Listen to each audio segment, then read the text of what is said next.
Hi, Ghosties. I'm Macy. And I'm Natalie. The Jinn is something we've had comment after comment requesting we talk about. So we figured since spooky season is upon us, now would be the perfect time to do a deep dive into the topic. I am so excited. I have done my best to avoid learning anything about it. Have you?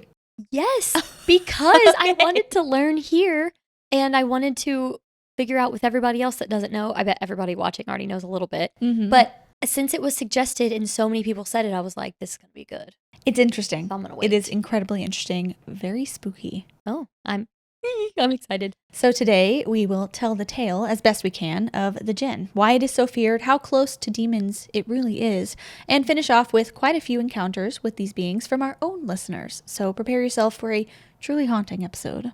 Oh.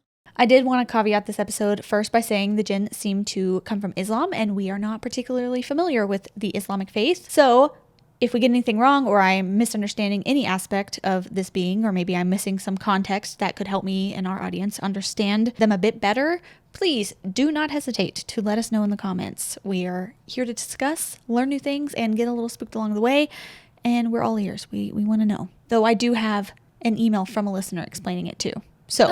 So I did my research, and then I went through our listener story folder, and I found an email of them explaining it too from a context of somebody who grew up in the culture. So again, and like many legends, lore, beings, supernatural, some of it depends on location and like how you grew up. So if there's an aspect of this legend, of this being, of this entity that you know of from your upbringing and your studies of your religion, let us know too, because I am incredibly interested.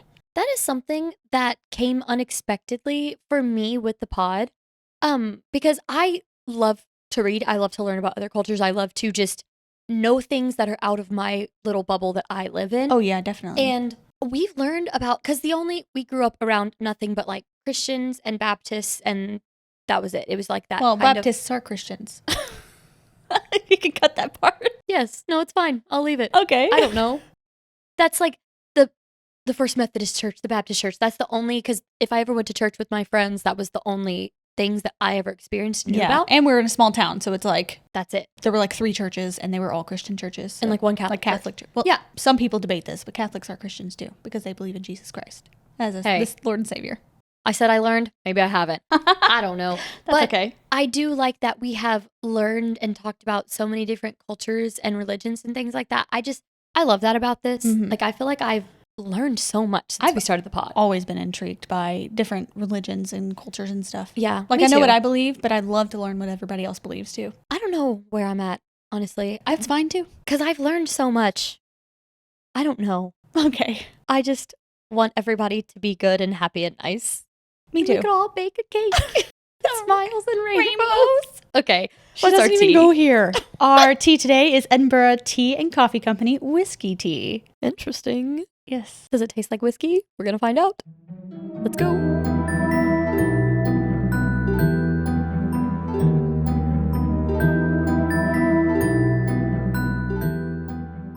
Before we get started, I just wanted to remind everybody that today we have new merch. Wow! It's dropped this morning, so you can go to ghosties.store. We'll also list it on our description wherever you're watching. Ghosties.store, and you can find this lovely, amazing new hoodie. This design is something that we literally were like, we're feeling fall, Halloween, ghosts, cute. Yes. And it came to life, and we're so excited about it. The hoodie itself is so comfortable. Like we said before, I'm not really personally a hoodie fan. I don't usually wear hoodies very often, but this one, it doesn't constrict my neck like a lot of hoodies do. The sizing is pretty true to size, maybe even a little bit bigger than what you would imagine. We both got larges just to have it oversized, and it is oversized. Yes, I think it's a little bit. We both usually wear a medium. Yeah, I think it's a little bit oversized. So it's perfect because I don't think anybody wants a hoodie that's like fitting. Yes. And if you do, hey. That's your prerogative. Good for you. But this one is not it. It is cozy. It's comfortable. It's soft on the inside. And remember, this is a limited drop. So you have a very limited time to get yourself one. So go ahead, ghosties.store, and you can find our new hoodie. We're very excited. We're so excited. I hope you love it. Me too. Interesting flavor. I also poured a little too much milk in mine. I like it more than I thought I was going to. Do you? It's like, because I don't drink like alcohol really ever, and I No. don't like the taste of any alcohol, but it has kind of that like undertone of whiskey, but it's not like whiskey flavored. Does Yeah. that make sense? Do you think so? Or do you just taste milk? I just taste milk. I'm going to be honest. Mine's Okay, mostly well, milk. It just tastes like a normal black tea, but there's like a hint in there. Or maybe it's just the placebo effect, and my mind says you are gonna taste whiskey. But I think it's good. Okay, I'm not opposed to My it. milk is delicious. Oh, great. The actual word jinn is said to mean something like to hide, and I think this makes for the perfect term to describe the entity we are discussing today, as the jinn is interpreted by some to literally mean, quote, beings that are concealed from the senses. No. I always assumed, just based off of some of the stories that I've read over the years, that the jinn are like demons. But after reading, I found that jinn aren't all evil and bad. Rather, there are good or neutral jinn, and there are malevolent jinn, just like there are people. I was just gonna say just like people. Yes, exactly. Okay. They are a distinct entity from angels and demons, seen by some how you and I would describe ghosts and spirits. So when we think of a ghost, people who believe in jinn say they're all jinn. Oh, okay. Also, we never introduced PD because again, he's sleeping, so this is also PD. Yes, hi, PD. Can't disrespect my guy. It is said that they've been on Earth even before human civilization began. In Islam, jinn are the first creatures created, except they were made of smokeless fire, where humans were made of clay and earth. They existed and were spoken about in pre-Islamic Arabia in poetry and other writings of the time, long before even the rise of Islam. It's believed by some that they may represent several pagan beliefs integrated into Islam. So, sometimes religions, I know like Christianity like took up some parts of like the pagan practices and like kind of made it their own, so it was like a more Christian centered practice. I feel like all religions kind of have like they all integrate a little bit. Yes, yeah. They're all kind of similar in some way. Some scholars believe that they may have originated as pagan nature deities or possibly as strictly malevolent spirits that lived in the more desolate, dark, or even unclean places in the desert. Sometimes they even disguise themselves as animals in the presence of humans to perform whatever trickery or negative deed they set out to accomplish. They were blamed for disease and other illnesses, but in some places there were distinctions made between the good and the bad jinn. So this is pre-Islam.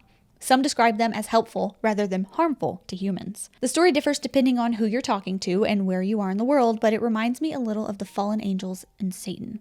Oh. So it's like this story is a lot like that, the origins of the jinn on earth. It is distinctly different, though. Jinn were created just as humans were to worship God with free will, but they weren't doing as intended, so God, or Allah, removed the evil ones from earth. The angels saw one jinn that was an orphan named Iblis, who they brought up to heaven to be raised with the angels. So he wasn't an angel. He was a jinn, but he was raised with the angels. The Garden of Eden and the first humans were created, and the angels were commanded to prostrate themselves before his new creation. And Iblis refused to and was arrogant and was removed from the heaven, never able to return again. Some claim he was the one to tempt Eve in the garden. Adam and Eve in the garden. Iblis is thought by some to be the head jinn with followers of evil jinn of his own. So he's kind of like the devil. Oh, okay. That's interesting. What I find the most interesting with jinn is that they are said to be just like humans, just in another realm. So in the unseen realm. They have families, nations, religions, etc., and they can choose to do good with their lives or live a life of negativity. So they are just a little bit cooler supernatural people in a different realm than us. Yeah, kind of. Okay. This is not what I was thinking. No, me neither. I thought they were all just like demonic bad spirits. Yeah. Yeah. Based on like the comments we've gotten. Yeah. Unlike humans, they have the ability to see through the veil into the human world and choose to interfere if they want to. It's usually the evil jinn that decide to come into people's lives and cause mischief. So that's why the comments say that, I'm assuming, because it's usually the good jinn are just like living their life. Their world is like a parallel to our world, and they can move between worlds if they so choose. They can choose to be Christian or Jewish or Muslim or whatever they want to choose to be. They can have children. They can have jobs. They just are unseen by us in our daily lives. But they can come through and let us see them? Yeah, if they want. They can come to our realm. And just like live among us? As best as I understand it, yeah. Whoa. The ones that do make their way over here are capable of shape-shifting. They can present themselves as animals like snakes, scorpions, lizards, cows, horses, really anything, and they are said to sometimes show as human. However, some believe that when they shift into a human form, they stay partially animal-like, like half man, half beast. Some believe they can be called upon for magical practices, and there are people who wear amulets to protect themselves from attack by these beings. The scariest attribute of these beings is that they are capable of causing you great harm by harming you physically, making you sick, and some say they can be responsible for sleep paralysis as well. They can haunt you, bring you bad luck, and even possess you. The most evil of the jinn, or even the neutral ones who feel that they have been insulted or harmed, can partake. If they feel they have been slighted by you, if you trod upon them or their children, or throw hot water on them, then they will take revenge against you. Once you've been possessed, you will typically require an exorcism, just like with demonic possession. And it seems that a great many people have encountered a jinn in their lives, including many of our listeners. So today, I wanted to tell some of their stories. But first, as I said, we did get an email that I wanted to read explaining jinn from the perspective of someone who is Muslim and knows what they're talking about, more so than we do. Okay, yay. I'm excited. I love to hear someone that's actually Knows. knowledgeable. Yeah. I mean, not that you're not knowledgeable. You did research, but even after I do any research, I still don't feel like I'm worthy to tell these stories, most of these stories. Because like, I've told you this before. Like, I feel like sometimes I get there and I'm like, what if everything I read was wrong? I'm just totally misunderstanding it all. Okay, so this one is from Hajar, or Hajar. If I said your name wrong, I'm so sorry. Please correct me. Hi there. I found your channel on YouTube yesterday, and I've been binge watching your videos since. I've just listened to episode 10, where one of the listeners sent a story about their interactions with the jinn. And as a fellow Muslim, I thought I'd give you ladies an idea about what exactly they are. I haven't listened to all your episodes yet, so apologies if you've already discussed this, but if not, I'd love if you could read this in one of your episodes. In Islam, we don't believe in what most people call spirits or ghosts, because the Quran clearly states that when we die, our souls all go to the afterlife, where we sit and wait for Judgment Day. However, we do believe in the paranormal. This will be very long and deep. A little bit of backstory. In Islam, we believe that before God created Adam and Eve, there lived another race on earth, known as the jinn. I guess the closest description to them is demons, but they're not all evil. They come in different shapes and sizes and cultures and religions, just like humans. Some of them are pretty, while others are scary or have animal parts. Some are tiny, and others are giants. Some are weak, while others are extremely powerful. You get the gist. They are creatures of fire and smoke, while humans are creatures of clay. Jinn aren't as intelligent as humans, but they have superpowers instead. At that time, they lived in constant wars that spread across the whole earth, and because of that, God sent down an army of angels to wipe them out. After the angels ended those wars, the remaining jinn moved to live in mountains, caves, oceans, and even other planets. The angels found Lucifer as a baby, took him upstairs, and cared for him, where he grew up to be faithful and devoted.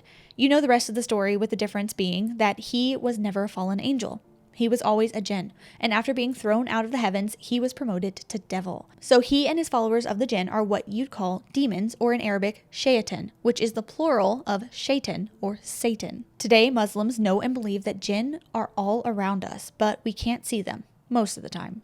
Most of them are harmless, and as I said, they live their own lives in their own little or big tribes in the middle of nowhere, like in forests, deserts, oceans, or even just abandoned places in general. They far outnumber us, as they breed much faster and live much longer than we do. So could you imagine what would happen if they were all evil? With that being said, there are definitely some malicious or evil jinn. Some of them act on their own accord, while others are used in witchcraft to specifically target or hurt someone. Some of them are also a little goofy, like when you're watching a horror movie and suddenly weird stuff starts happening around you, while others are genuinely dangerous and will hurt you if you enter their area. I heard you mention something in one of your episodes about us having a mirror self in the other world, and I'd like to let you know that that's also a jinn. We call it Karen, which means twin or companion. They might like you, dislike you, help you with certain things, do things to annoy you or ruin your life, or completely ignore you. Again, they're their own people. I mention this because we believe that ghosts are, in fact, our Karens, which can take our image or even identity and linger after we're gone, since they live much longer than we do. And they can be seen around their house or interacting with their family. All of the other paranormal beings are also considered jinn in Islam, like mimics. They have different names in Arabic, but they exist. One of the most famous ones in the Arab world, especially North Africa and the Middle East, I'm from Algeria, by the way, so our deep desert is huge, is known as Abu Fanus, which means the one with the lamp or lantern. He is a jinn who appears at night in abandoned places, especially forests and deserts. He appears from afar as someone carrying a lamp. So if you're lost, you will gladly follow this light thinking you're going to find help. But his goal is to lure you away until you reach his tribe where you can no longer escape. The mimic is also known for being heard in these places as someone calling for help in weird, distorted voices. And if you try to call back or talk to it, it will just continue repeating the same thing. And the most well-known jinn in the Muslim world is the owner of the house. Every house is believed to be inhabited by a jinn or even a family of them. Hence why some houses are haunted, especially if they have been abandoned for a long period of time, because those jinn are used to being alone and don't like humans. But in most houses, they live side by side with us, without bothering us. So if we hear strange random noises, we're told to just ignore them because it's their house too. And when we enter the house after coming from outside, we have to say Assalamu alaikum, which is our greeting in Islam, out of politeness. There are many more examples, but this email is already too long. I just wanted to give you an explanation since I noticed you were curious about them. I hope this was helpful, and I'd love to answer any questions you might have. I hope your listeners enjoy this, and I'll go back to watching your videos. Thank you so much. Yes, thank you for taking the time to do that because it was enlightening and interesting. I feel educated. I know. Thank you. Wow. I don't know how I feel. I don't like them. They're so scary. No, because if they're just living here and they don't want to be messed with, I don't want to be messed with either. That's fine. Same with like how I feel about ghosts. Like if anybody's here, you live your own life and I'll live my own life. But cool. I don't like the fact that they can just decide like, I'm going to be bad. No. I'm just going to cause harm. I'm going to make your life miserable. No. And what do you do if they do? Is it just like, does that explain? Okay. Prayers and stuff is mostly what I've read. Okay. So this, if we are to believe this instead of demons and things, do they, like, do you take the same steps, like a priest and exorcism, like all that stuff? Does that even work? If they're not? Yeah, so like if you are possessed by a jinn, it requires an exorcism. Yeah. This just is so crazy to me because we really don't know anything. It makes it all more real to me because of like the vast amount of cultures who believe in these kinds of things. You know what I mean? And every culture has something different. Has an explanation. The one with the lamp leading you away, that kind of reminded me of like the Fae. That scared me. Because didn't someone on our Duendes episode, like did we talk about Duendes alone? Yeah, we did. Someone commented Jinn or something like that. Like they do mischievous stuff like that. Yeah. I don't know. This just exploded my brain because I already know like everything that we have and think of in another culture or another country, it's the same but a little different. Like they have answers. Everyone has like the same thing. Everyone is experiencing the same things. But we truly don't know. No, we never will. Nobody does.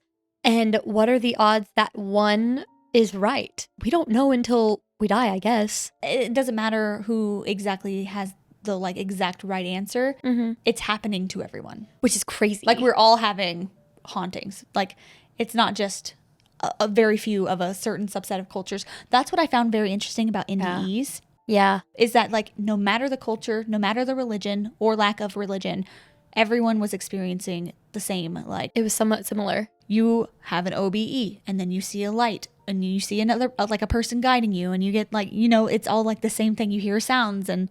Yeah. I don't know. I heard a story today where a man attempted to take his own life and saw hell, or what he assumed was hell. I do not like that at all. It was a very scary story.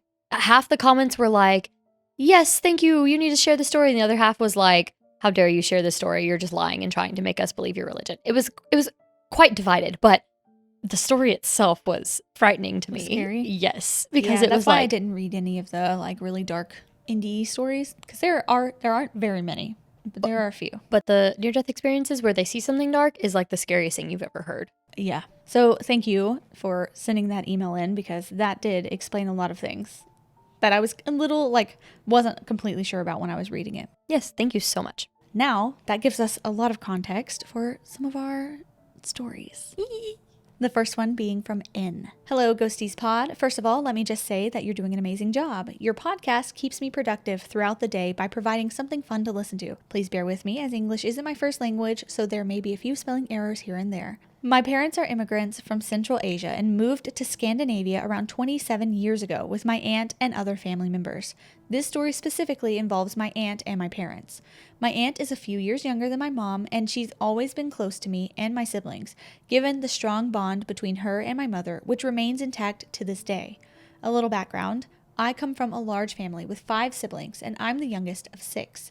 My 2 brothers, who are the oldest, were in their 20s when this incident occurred. My family is deeply religious, and at the time, my brothers had begun practicing Islam more devoutly and had gained significant knowledge about topics such as jinn, devils, and possessions. Due to this, they were permitted to perform exorcisms, and they had some prior experience in this area. I'm going to share the story from my family's perspective as they recounted it to me when I was older. One day, my aunt came over to visit after returning from a trip to Pakistan. She brought gifts, but was primarily eager to see my family, especially my mom. In our living room, my mom, dad, 2 sisters, and aunt were chatting about various things when my mother, who is very religious, brought up God and began discussing Quranic verses. This was not unusual, as my mother often talked about the holy book. Suddenly, my aunt mentioned that she had a headache, clutching her head in pain. My mom asked one of my sisters to fetch a glass of water from the kitchen. When my sister returned and handed the glass to my aunt, she took a sip, but then abruptly dropped the glass and started screaming, loud, intense screams. My mom immediately sensed what was happening. My sisters, who were only 16 at the time, were terrified because they had no idea what was going on. My mother instructed them to quickly call my brothers, who were out with friends but fortunately nearby. As my sisters reached out to my brothers via phone call, my parents held down my aunt, who had started becoming violent and trying to lash out at everyone. My mom attempted to play Quranic verses in the background, but this seemed to agitate the jinn even more. It is believed that jinn can possess great strength, often surpassing that of several grown men. Another fact is that the Quranic verses burn them when recited. It was almost miraculous that my parents managed to keep her restrained. When my brothers arrived, the atmosphere became even more intense. As they entered the living room, my aunt stopped screaming and glared at them with eyes that my brother described as haunting. She looked at them and in a deep, disturbing voice said, "I hate you. I hate both of you, especially you," pointing to my more religious brother, who had dedicated more time to studying the holy texts. "Don't you dare come near me," she shouted as my brothers approached her. She resumed screaming, and my brothers began reciting exorcism verses to expel the jinn. Her screams grew louder, and she started vomiting a foul-smelling substance that looked like urine. During this, my brother confronted the jinn with questions. "Why are you inside her? What do you want?" The jinn responded with its name and age, revealing that it had fallen in love with my aunt. Because of this, it had chosen to possess her to be with her. "You have no right to be here. Leave," my brothers demanded. The jinn resisted, but with continued recitation of Quranic verses and prayers, the entity eventually left her. My aunt fainted, and when she woke up, my brothers lightheartedly asked, "Do you really hate us?" She was confused and replied, "No, of course not. When did I say that?" That's when they knew the jinn was gone. However, even after the incident, strange occurrences continued in our house, especially in the basement, where objects would inexplicably fall. Interestingly, I was only 11 at the time, playing outside with my friends. I remember wanting to come home, but when I opened the door, I heard her screams. My sisters quickly ushered me back outside, not wanting me to be traumatized, thankfully. Although it's been over 11 years since that incident, it still haunts my family. My sisters, now grown, married, and moved out, still sleep with their lights on and feel uneasy when alone at home, when their husbands are at work and their kids are sleeping. Thankfully, we've since moved out of that house. My brothers, however, have encountered even more intense experiences, such as witnessing people levitate, but they don't dwell on it too much. If you're interested, I'd love to share more mini stories in the future. Thank you for giving me the chance to share this one. Sincerely, In. So, with a typical demonic possession like we have talked about before, normally that when the exorcism happens, the demon is banished back to hell. Is that the consensus? Sometimes. Is that what happens? I don't know. I never really thought about what happens after. Sometimes. Okay.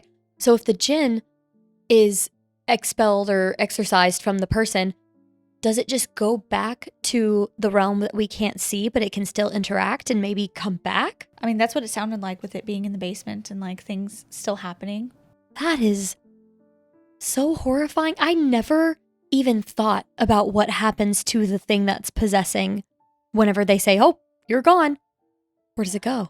Sometimes it said that they go to hell. Sometimes it said that they go into other things, other living beings even. Or like dolls, like Annabelle type stuff. Oh my Lord. And that's so scary. That's really scary. Thank you for sharing, but that's horrifying. Sorry. Our next story comes from Amy. Hi, Ghosties. My name is Amy. I discovered your podcast a few months ago and found it was the perfect mix of my love for tea and the spooky.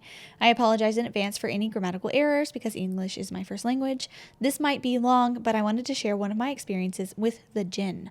They are unseen beings in Islamic culture, capable of doing harm or good. I'll begin by saying that my family lived in this apartment for nearly a decade, and not a lot of spooky things happened, so when they did, they were hard to ignore. The first was when I was 14. I had been trying to go to sleep on a school night, and it was around 10 p.m. when I heard a strange noise coming from the living room. My first thought was that maybe my parents were up and watching TV. I got up to check, thinking, how dare they watch TV without me? I got out of my room into the hallway. It's long, and to the left there's the first kitchen door. The second opens to the living room. As I was walking, the noise got louder. It sounded like multiple people were having a conversation, but I couldn't make out what was being said. I opened the kitchen doors and stood in the living room doorway, and there was no one there. Both the lights and TV were off, and the windows were closed and they were soundproof. I lived in a gated community, so there really weren't any cars or people outside. I thought I must be imagining things and turned to go back, but the minute I turned around, the noise started again. It sounded like people were talking in gibberish or a language I've never heard before. I freaked out, thinking someone broke in. I ran into the living room and the noises stopped before I opened the door. I turned on the lights and there was no one. I checked under the couch, the table, and even opened the windows to see if there was anything outside. Seeing nothing out of the ordinary, I go back, and on my way I see both my parents asleep in their bed. I was nearing my room at the end of the hallway when the noise started again, and it finally clicked. The noise was Jinn talking. I had no experiences with them before and thought there's no way that's what they sound like. Like little 14-year-old me walked back through the hallway to make sure. When I reached the first kitchen door, the noise stopped. I got an intense feeling that I shouldn't be there. Thinking I had interrupted them enough, I decided to stop pushing my luck and go back to my room. I closed my bedroom door and the noise of talking started again. I had never really been afraid of Jinn, as they aren't all powerful beings, and it wasn't like they were making a mess of the place, so I just went back to sleep. I have other stories to share, but this has been long enough. I hope you found this interesting. Thank you for reading, and I hope you stay safe. Thank you for ending it that way. I hope you stay safe too.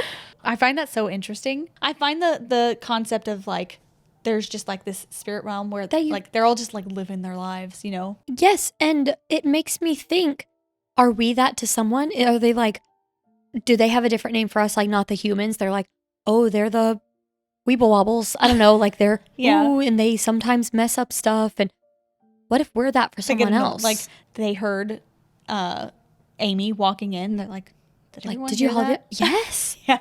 That's so interesting. That just opens up my brain and makes me feel crazy. I don't know how I feel about Jinn. I think it's so interesting to get it from a different perspective, you know? Are you afraid of them generally? I think just as I'm afraid of any spirit.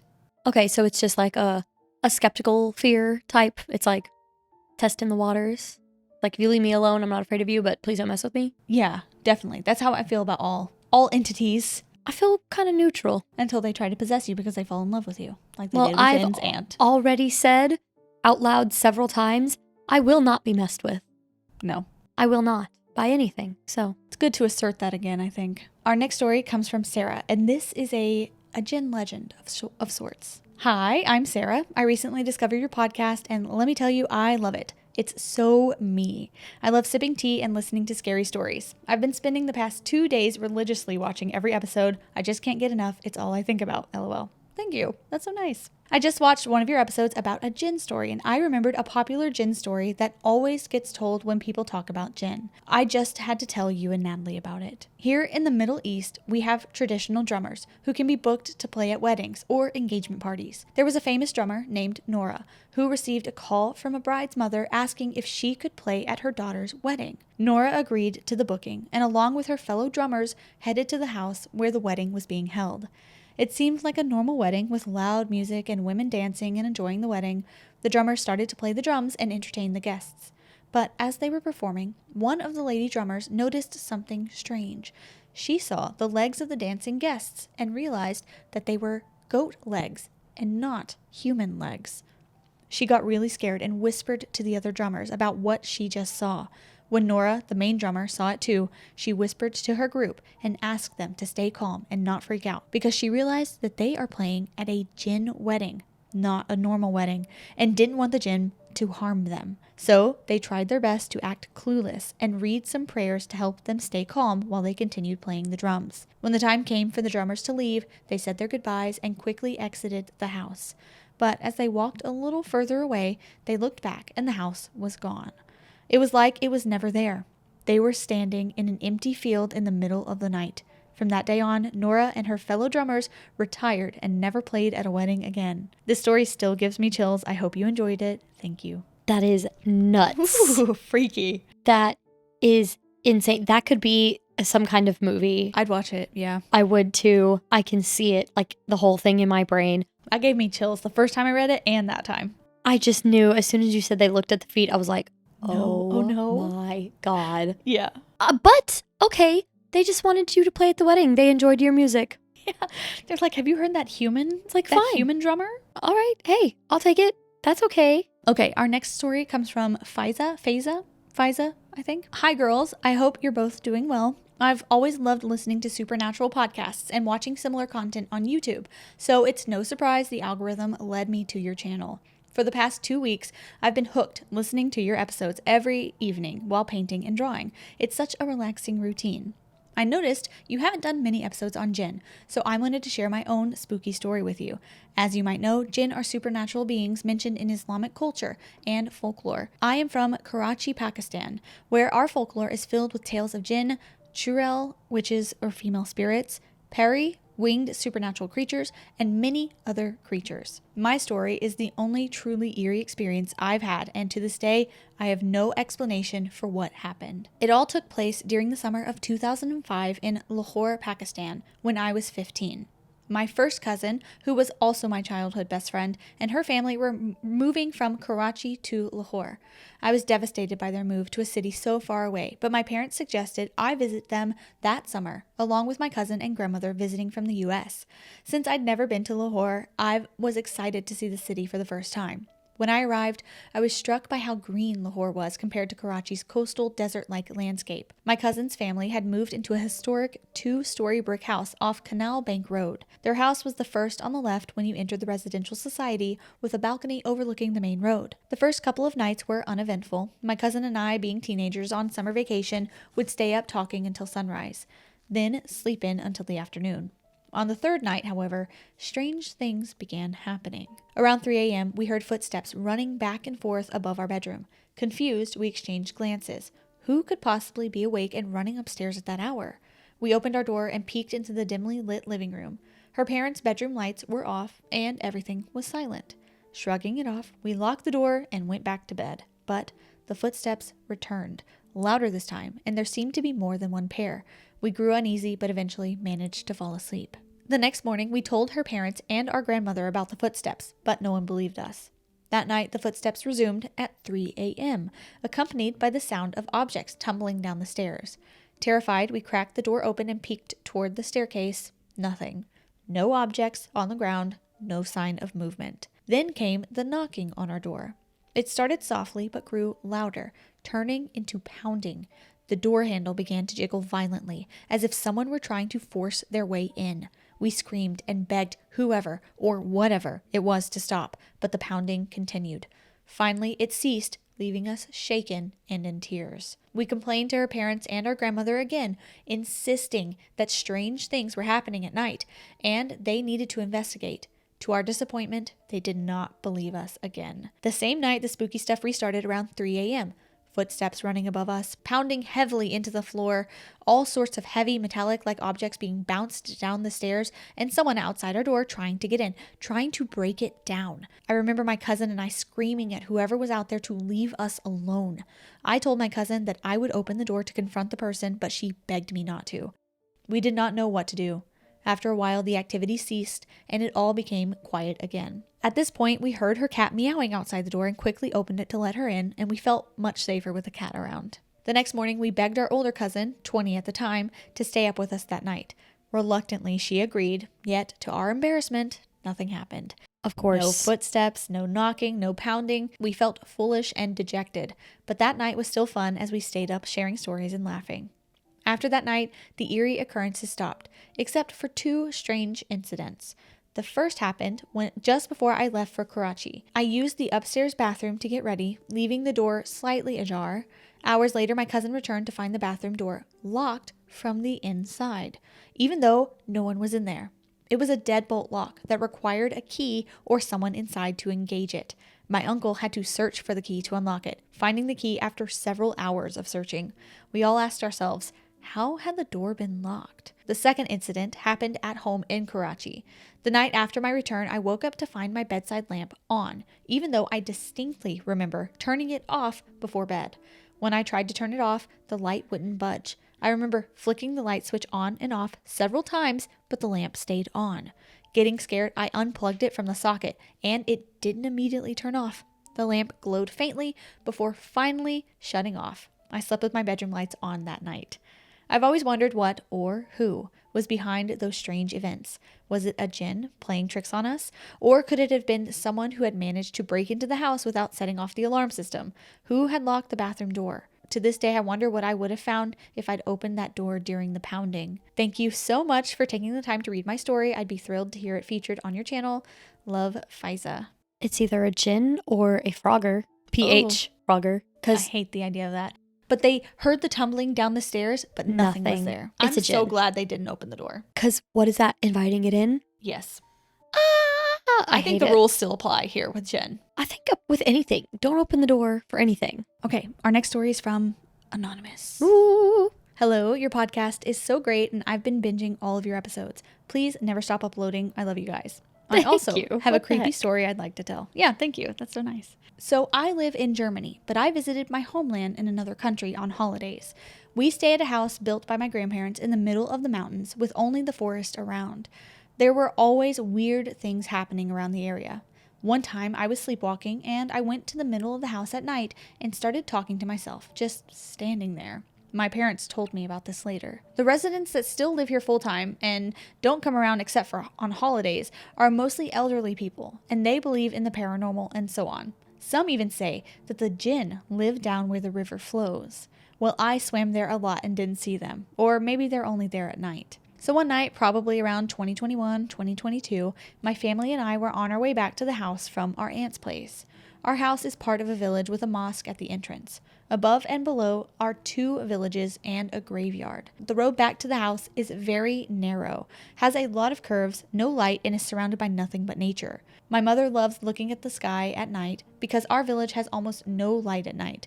I also do that, but only when I am safe on the roof of our house and not in the middle of a road. But my mother didn't really care and asked my father to stop the car so they could go out and look at the sky in the dark. On a stony road, no lights except in the car, surrounded by the forest. In theory, it's beautiful. In theory. In practice, I'd say not. So my uncle, father, mother, and sister went out to look at the sky and stars. I didn't. I just thought that I could watch the sky on our roof later, but I left the car's windows open. My sister called out to me asking why I didn't get out of the car, and I just said, something weird is going to happen. I'm not going outside. I did not know that something weird was really going to happen. My family was still standing in front of the car when I saw a spark in the distance, like one from a cigarette, and soon enough heard the sound of someone walking with a limp. There was an old man limping up to the front of the car and us. Everybody saw the man differently. My mother said he had gray hair, but me and my sister saw brown hair. We also couldn't agree on what he wore. My uncle immediately grabbed his phone to put his flashlight on, but he was so scared he needed like 20 seconds to find the button. Meanwhile, my dad turned a little to the side so he could attack if he needed to. Let me remind you, the next village was ours, and we needed 20 minutes with the car to get there. So, of course, we were confused on how this man got here. My father asked him why he was walking down this road alone at night, and he answered with, "I'm going home." There were only 3 ways to go. Either walk an hour to the next village, down to the river at the valley of the mountains, or up to the graveyard. So my father asked him where he lives, and he said down below. I don't know how my father stood so calmly when he said that, but he was thinking rationally and thought that the old man was probably from the village down below us and told him he had to go the other way. So the old man slowly walked away with no light into the dark again. At this point, my parents were freaked out and immediately got in the car and we drove off. But the further we drove, we noticed that the man was gone again. We drove into the same direction as him, so we should have seen him. The next day, my parents went around the village to find out who that man could have been. Well, we got an answer that wasn't really comforting. We were told that there are no old people in the village below us, and the only person who fits the description of this man was the crazy brother of another man from the village above, who manages the graveyard. There's only one problem. That man who matched the description had already passed years ago. We still don't know who it was to this day, but we joke about it saying it was a Jinn. I really believe it, though. Best regards.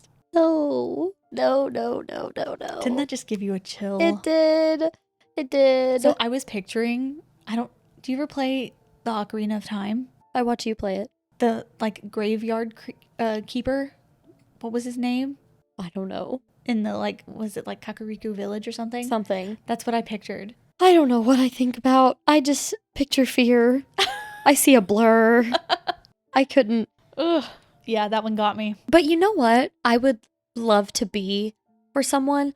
I would love to be someone's scary Creepy old story man? like that. Yes. Me too. I, a 26-year-old woman, would love to be a creepy old man.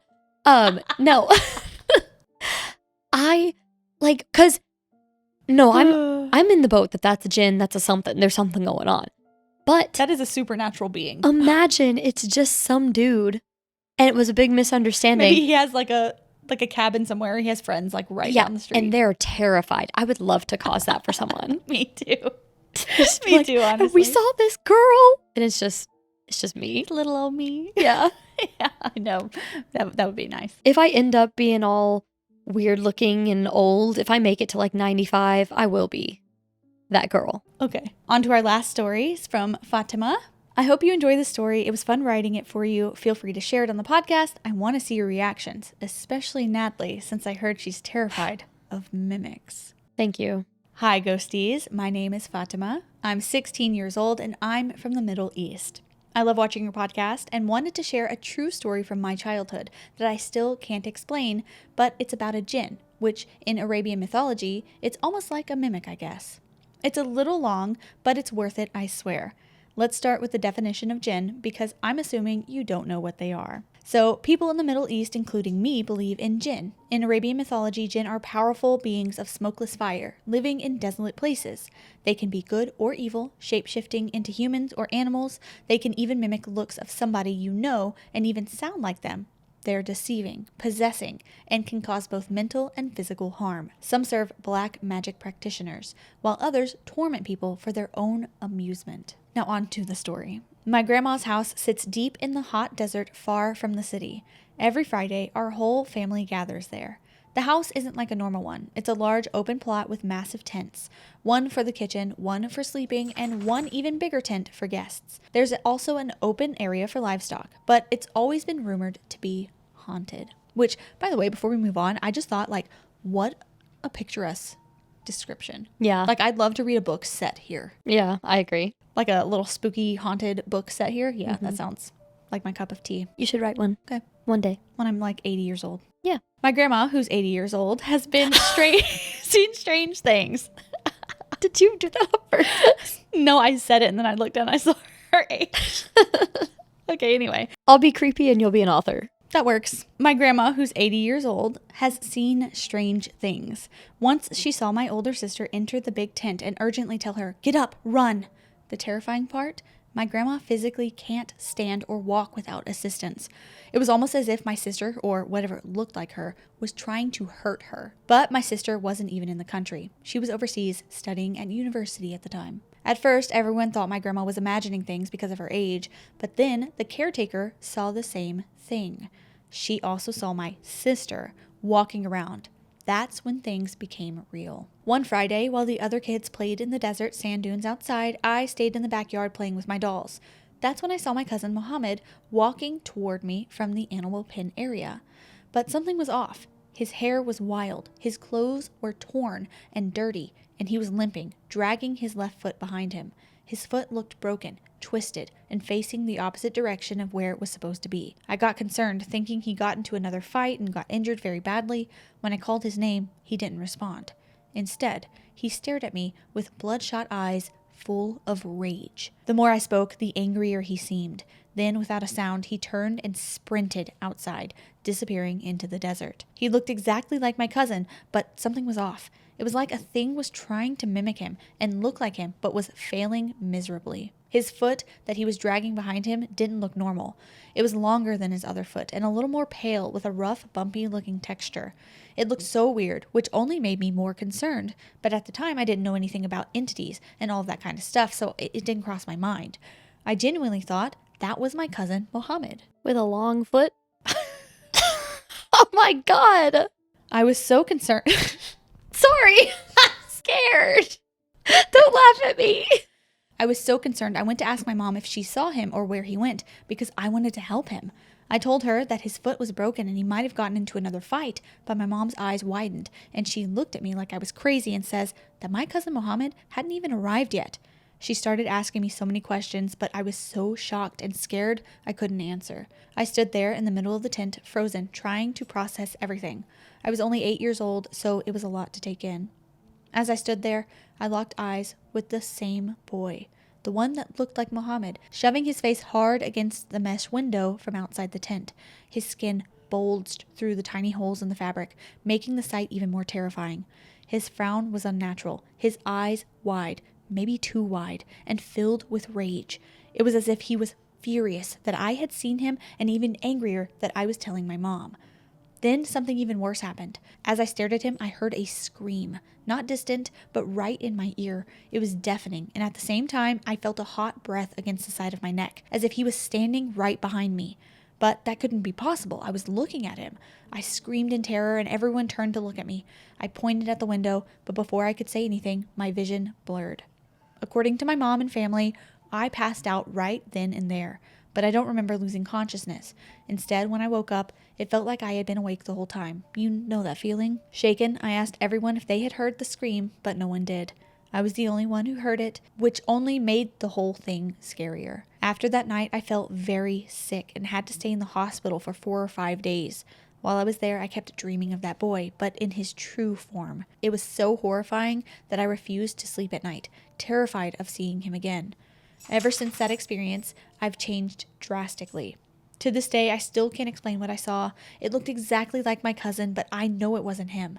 It was something that was trying to mimic him, but was failing miserably, and it was furious that I had seen it. Even now, I still sometimes see that same boy, the one with the messy hair, torn clothes, and limping only in my dreams. He's still as angry as he was that night, and I can't shake the feeling that whatever it was is still watching me, and as a 16-year-old, I sleep with my lights on. I'm still so scared of what I saw because I'm always reminded of it in my dreams, and every time I get close to forgetting about it, it pops up in my dreams again. It's like it doesn't want me to forget. It's weird, I'm not 100% sure what it was, but I'm assuming it's a Jinn, because when I told the story to my friends and family that weren't there when it happened, they all give me the same answer and tell me it's a Jinn, but whatever it was, I don't want it near me, and I refuse to sleep without praying and leaving my bedroom lights on. That just gave me a physical pain in my shoulder. I got chills. I feel sick. When you can physically feel the fear. I am so upset that there is a visual of a thing pushing its face against the like I just almost threw up. The screen. Yeah. And Petey's just like going haywire over And here. he's just having a good time rolling around on that little lobster toy. Crawfish toy, whatever. Oh my god. I'm not happy. That one freaked me out. I'm not happy. I want to go home. I'm home. You are home. I am home. I want you to go home. I want to go to bed. I'm scared. I'm just scared. I don't know. I need to leave. Okay, well, we can end it here then. That last story really freaked me out too. But thank you to everyone who sent in your stories. I thought it was interesting to get a different perspective. I said this already in the episode, but like to see what other cultures, what other people think of the paranormal, you know? And those stories were so scary. I'm like really nauseous and lightheaded right now. This is why I thought Jinn were demons. Oh god. Because they're all, like all of the stories that I've heard are like terrifying. Yeah. So if you have a story of one or you enjoyed this episode, please like this video, share it with your friends if you feel compelled to do so, and subscribe for more. We've got another listener stories episode coming on Thursday. If you have a story that you'd like to send in and be heard on the podcast, you can email it to us at ghostiespod@gmail.com. It's also listed down in the description. And if you're listening on podcast, please leave us 5 stars. That would help us greatly. We'd really appreciate it. You can follow us on Instagram at ghostiespod. We post there occasionally. And we also have a Patreon if you're interested. It's patreon.com/ghosties. We post lots of stuff over there. Actually, before this episode, we had an interesting conversation. We did. I don't even remember it. It was all over the place. I'm so full of fear. distraught. Yeah. I saved that one for last because it was the most intense. I got a shooting pain in my shoulder. What does that even mean? Having a heart attack? Your fear is like manifesting all over your body. I'm not doing well. All right. Happy Burr months. Happy Burr. Happy Burr. All right. Yeah. We'll see you on Thursday. Bye.